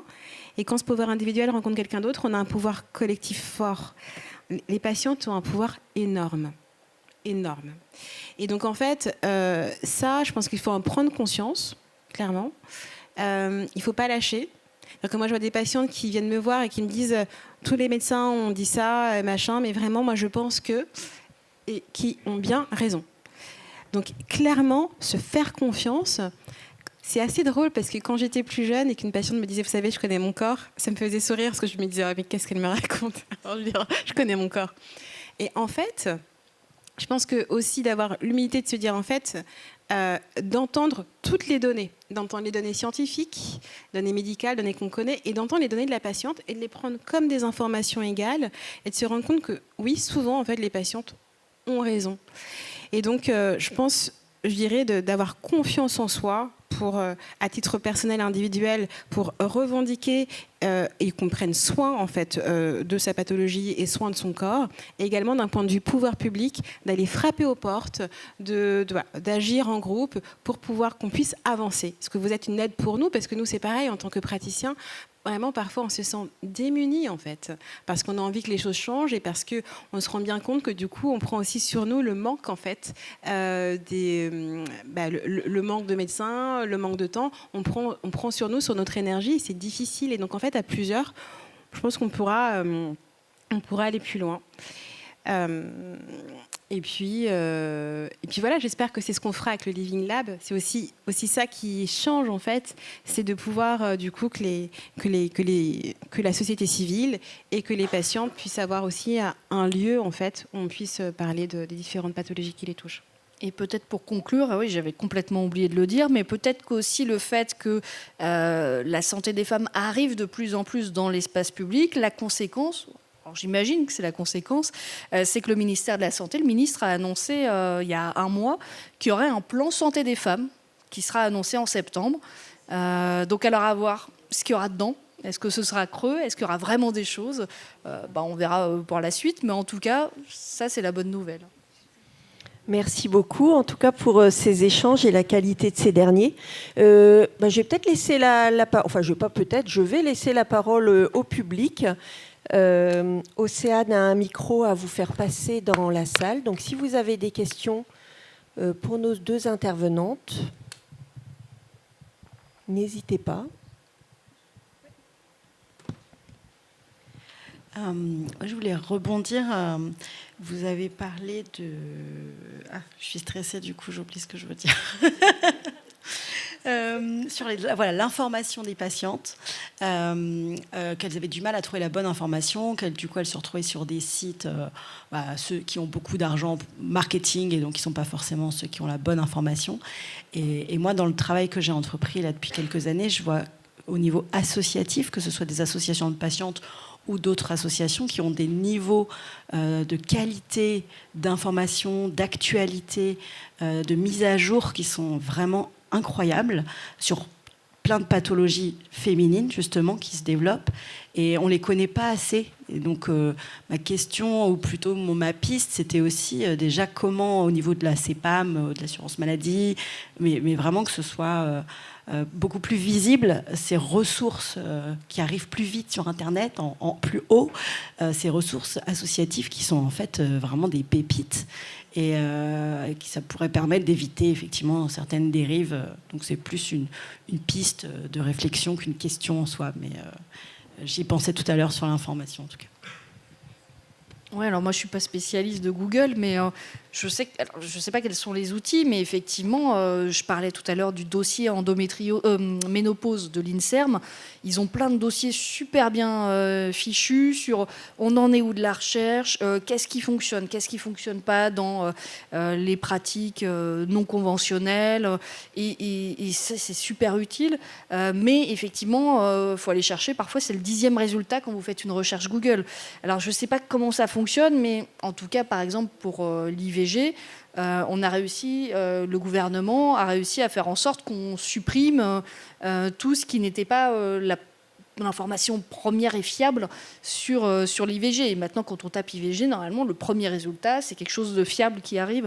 Alors, je ne sais pas si la possibilité de faire la même chose pour les autres maladies, si c'est faisable, en fait, tout ça, mais j'imagine que oui.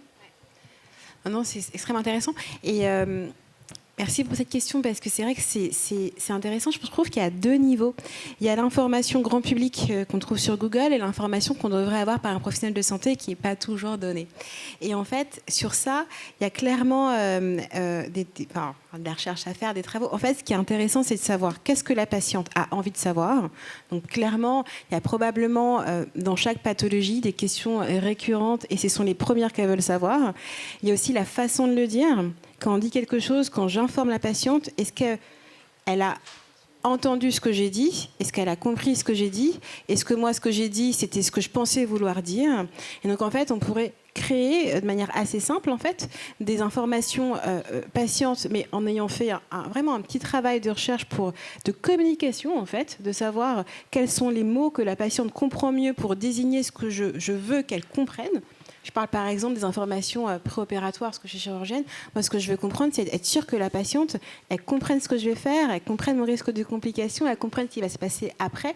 C'est insuffisamment fait. Et souvent, quand j'ai des questions après, je me dis waouh, on est à des années-lumière de ce que je pensais. Voilà.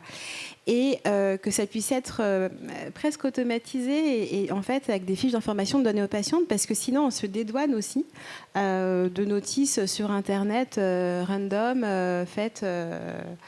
Donc je pense qu'il y a vraiment un gros travail. Et la semaine dernière, j'étais à Berlin, il y a une équipe de recherche qui a... Alors, je ne suis pas sûre que... En tout cas, c'est une idée qui crée des avatars. Donc il y a le médecin qui est là, puis il y a un avatar qui est là. Et du coup, un avatar qui a des émotions. Et dont le but, c'est de, donc soit de translater en la langue du patient s'il ne parle pas bien, soit aussi de se mettre au niveau socioculturel du patient, parce que parfois, en fait, tout le monde n'a pas la... Il faut s'adapter, il faut avoir un langage adapté à la compréhension de la personne qui est en face de nous. Donc en fait, il y a pas mal de choses à faire pour améliorer la communication, des simples, des plus compliqués, mais il y a du travail. Ouais. Merci beaucoup. On va prendre une dernière question. Bonsoir, je m'appelle Noémie et je fais partie de Bretagne Endométriose, qui est une association de patientes par les patientes pour les patientes. J'ai bu vos paroles à toutes les 3, vraiment, c'était super. Merci beaucoup. Et je voulais savoir, un peu égoïstement, par rapport à l'hôpital de jour à Rennes, je sais qu'il y en a un qui est en construction à Saint-Malo, et il y en a un à Nantes, et j'étais étonnée de ne pas en voir à Rennes quand je suis arrivée ici il y a 1 an. Donc, si vous êtes OK pour en parler, moi, je veux bien les infos. Oui, bien sûr. Alors, il est en cours de construction, en fait, cet hôpital de jour. Donc, ce serait un hôpital de jour dont le but, c'est clairement que les patientes aient un diagnostic en 1 jour. Donc, à la fois qu'elles voient un gynécologue ou une sage-femme, voilà, qui est une sage-femme coordinatrice de ce parcours. Qu'elles aient, donc, il y aura un parcours diagnostic avec, du coup, gynécologue ou sage-femme, IRM. Un parcours fertilité avec rencontre de la PMA, et 2 autres parcours qu'on veut un parcours diététicien pour que les patients puissent voir un diététicien à l'hôpital, du coup gratuit, et un parcours psychologue. Il y a un autre parcours qu'on va mettre en place, qui est un parcours avec la médecine du travail, pour du coup l'adaptation de l'emploi de la patiente. Et oui, c'est un travail qu'on n'a pas, on l'a pas encore fait. Je travaille vraiment dessus. Mais entre-temps, j'ai rencontré Ophélie Carta qui m'a tirée vers le Living Lab. Donc, elle m'a détournée de ça. Mais c'est aussi, voilà, dans ces démarches de mise en place d'hôpital de jour, il faut prouver à l'hôpital qu'on va être rentable. Faire des projets médico-économiques, ça prend un peu de temps, mais c'est vraiment, du coup, quelque chose de prioritaire pour le CHU de Rennes. Ouais. Et il devrait ouvrir quand, du coup ? J'espère en début d'année prochaine, mais je peux. Voilà, j'ai pas de. Non, mais c'est quand même un délai qui est assez court. Qui est assez raisonnable, oui, tout à fait. Ouais. J'ai l'impression que vous vouliez réagir encore, non ? Non, juste merci. ouais, on sait que c'est pas. Écoutez, en tout cas, je vous remercie. Alors, on va pouvoir continuer les échanges sur le pot de convivialité qui vous est offert, mais je vais laisser Fabienne Collat qui souhaitait dire quelques mots pour clôturer. Je n'avais pas forcément prévu de conclure, mais je voulais revenir sur le rôle des mutuelles et de la prévention. C'est clair qu'il y a un boulevard en prévention, que le virage préventif, on l'attend toujours. Je pense que les mutuelles, on n'en fait pas assez, nous également, même si on est un acteur de prévention. Et pour celles et ceux qui ne connaissent pas la mutualité, on milite entre autres sur 2 sujets. Un, que la prévention sorte de nos frais de gestion, parce que ça nous pénalise et ça nous empêche de développer davantage la prévention, parce que vous savez que quand les mutuelles sont attaquées, elles sont attaquées sur leurs frais de gestion, et qu'elles ont trop de frais de gestion, c'est pour ça qu'après les cotisations coûtent cher. Or, la prévention est comptabilisée dans les frais de gestion, c'est pas du tout logique, donc on milite pour que ça sorte de ça. Et la deuxième chose sur laquelle on milite, c'est les mutuelles ont beaucoup de données concernant leurs adhérents qu'elles ne peuvent utiliser que pour rembourser les prestations. Or, on aimerait pouvoir davantage utiliser ces données de santé pour personnaliser la prévention. Et évidemment, avec tout l'encadrement qu'il faudrait, toute l'éthique qu'il faudrait pour le faire correctement. Et ça, la CNIL refuse pour l'instant. Elles ont des bonnes raisons. Donc, c'est déjà 2 pistes qui permettraient sans doute d'avancer sur la prévention. Après, santé des femmes, les mutuelles commencent un petit peu à s'en préoccuper, mais c'est plutôt récent également, je dirais 1 ou 2 ans. Donc on voit bien aussi qu'on suit l'air du temps, on n'est pas en dehors de la société. Et puis puisque j'ai le micro, je n'ai pas prévu de conclusion, mais je retiens qu'il faut développer l'accès à l'information, l'accès aux soins, l'accès aux droits, qu'il faut le faire de manière, qu'il faut aborder la santé de manière systémique, il faut avoir une approche davantage préventive, être proactive. Alors ça je pense qu'effectivement... Alors la précédente soirée mutuelle, on l'avait fait avec, je ne me rappelle plus le nom, les collègues,